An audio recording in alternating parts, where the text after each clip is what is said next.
தந்தை பெரியாருக்கு மாமேதை மார்க்ஸ்க்கு குருசாமி ஐயாவுக்கு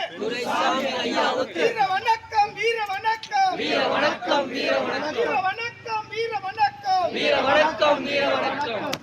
தோழர்களே, கடந்த ஆண்டுகளைப் போலவே புரட்சியாளர் அம்பேத்கர் நினைவு நாளை எளிமையாக கொண்டாட வேண்டும் என்றுதான் நாம் திட்டமிட்டுக் கொண்டிருக்கின்றோம்.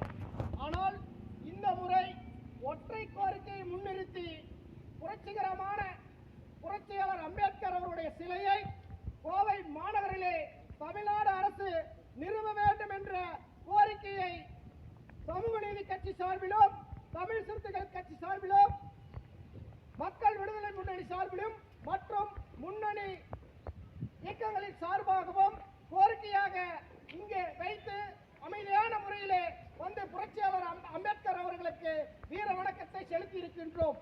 வருங்காலங்களில் இதே போன்று அமைதியாகத்தான் நாங்கள் வந்து அஞ்சலி செலுத்துவோம் என்று காவல்துறை எண்ணிவிடக் கூடாது. அடக்குமுறையை ஒரு முறை எதிர்கொள்ளவும் எங்களால் முடியும்.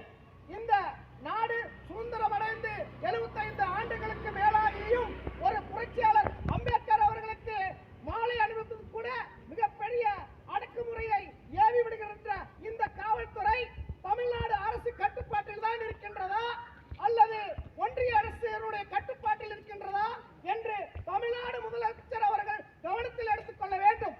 புரட்சியாளர் அம்பேத்கருடைய நினைவு நாளில் நாங்கள் அமைதியான முறையில் முழக்கம் போடுவதற்கு கூட இந்த பகுதியில் அனுமதி மறுக்கப்படுவது என்றால் இதெல்லாம் இந்த நாட்டில் ஒரு அராஜகத்தையும் நம்மை அடக்குகின்ற போக்கையும் இந்த காவல்துறை செய்து கொண்டிருக்கின்றதை தமிழ் சிறுத்தைகள் கட்சியின் சார்பிலும் முற்போக்கு சார்பிலும் வன்மையாக கண்டனத்தை பதிவு செய்கிறோம். வாய்ப்புக்கு நன்றி கூறி விடைபெறுகிறேன். நன்றி.